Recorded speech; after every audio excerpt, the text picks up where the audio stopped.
Barack Obama recently compared himself to Aaron Rodgers in a GQ interview by Bill Simmons, being asked if he's like Greg Popovich. President Obama responded with this: or maybe Aaron Rodgers in the pocket, in the sense of you can't be distracted by what's around you. You've got to be looking downfield. And I think that's a quality that I have, not getting flustered in what's around me. Here's Rodgers' response to the Prez. I know that's probably tough for him because he's a big Bear fan. I appreciate that. He has a lot more responsibility, I think, than I do, and a tough job to do. I appreciate the comment. I mean, that's the highest form of respect that I can get from him, so I really appreciate that, especially being a Bear fan. Important to note that Obama made these comments before the Packers' 3-game losing streak. Stephen A., do you like this comparison? Well, I don't mind the comparison at all because, you know, no drama Obama, you know, our great president obviously is a fan of the bad man that is Aaron Rodgers. So it does not bother me at all. It seems apropos. I appreciate the leader of the free world, our commander-in-chief, associating himself with this level of greatness, this level of unparalleled talent as far as I'm concerned. So it's a beautiful, beautiful thing to see.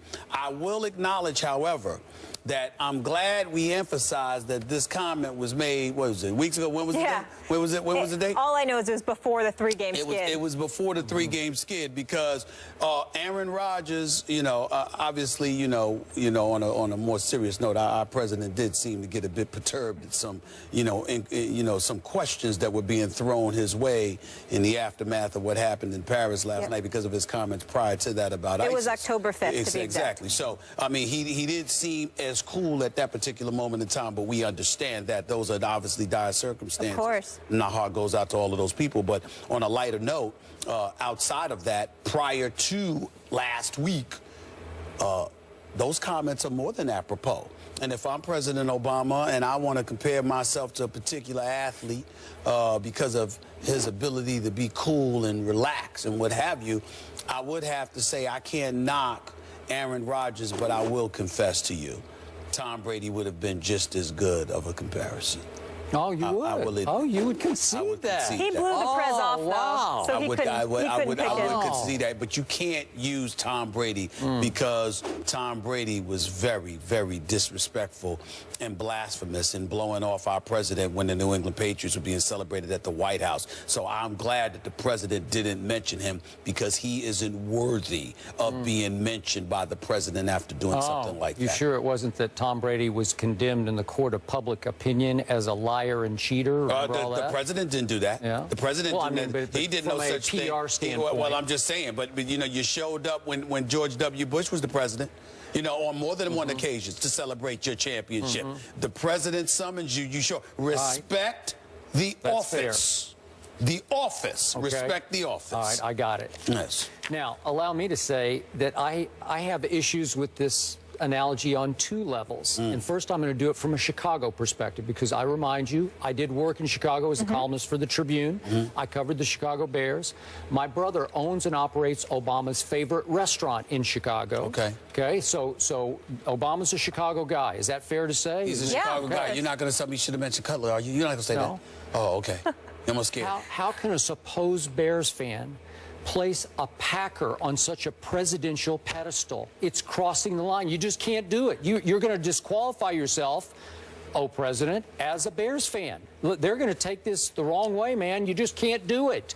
You cannot go there. Do you understand the depth of the rivalry between Chicago and Green Bay? I understand. It's historical. I understand what it used to be before Cutler arrived. Well, it still is. Trust me. The Bears fans take it very seriously. More seriously than any other rivalry in Chicago is Green Bay, Chicago. Bears, Packers. So I was shocked that he would go there, and Aaron acknowledged it. He said, gee, as a Bears fan, I'm honored by this, that even as a Bears fan, you would include me in this.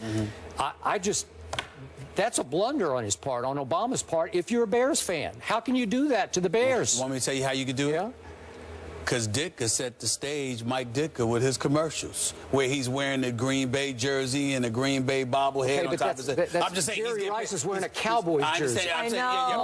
What is that about? That was hard for me to stomach but that you're one. doing the commercial, you're having fun, you're getting compensated for it, because I can assure you Mike Ditka didn't do it for free, okay? So in light of all of those realities, if Ditka can go away conventional wisdom and tradition, how come our president can't do so? I would say that he has the right to do so if Mike Ditka did it. I don't think so. I think so. Okay, now let's go to the other level. Yep. Okay. Let's talk about football here. Let's talk about, I'm wondering if our president is now cringing over the remarks that he made on October 5th. Because the truth is that Aaron Rodgers just 2 weeks ago at Carolina on the crucial play of the game, the two-point conversion try, admitted that he saw something in the pocket and got scared. So Obama's saying, I want to be like Aaron Rodgers in the pocket. And Aaron admitted, I saw something in the pass rush. I got scared. And he failed to see Randall Cobb break wide open for an easy little pitch and catch touchdown in the end zone to, I think that was to tie the game. And you're saying to me, now you're comparing yourself to an Aaron Rodgers who's become highly flustered in the pocket. He's lost his poise. He's lost his confidence. He's become antsy. He's become iffy in the pocket. I don't even recognize the guy anymore. So he's everything that Obama would not want to compare himself to, because Obama is none of the above.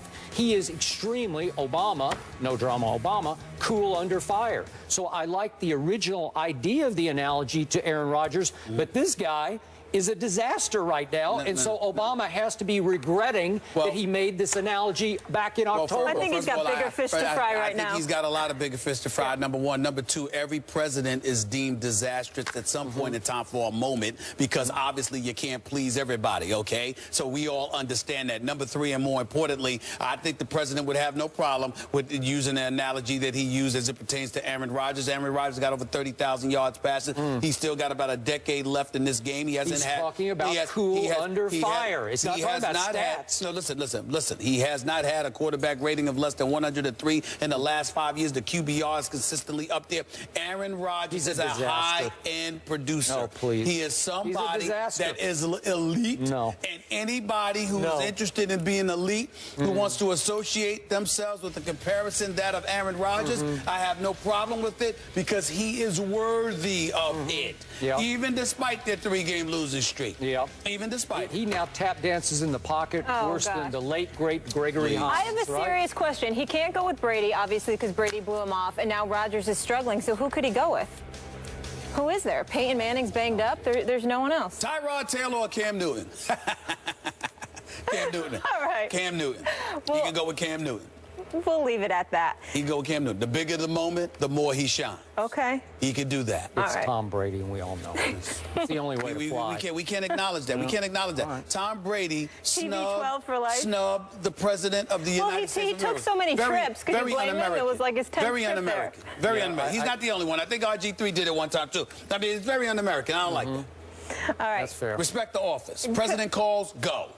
Coming up, Jerry Jones not sold long-term on Greg Hardy. The Cowboys owner backtracking on his comments about keeping Hardy in Dallas. What do the guys make of it? Find out next. On the Hook is brought to you by Bass Pro Shops. Your adventure starts here.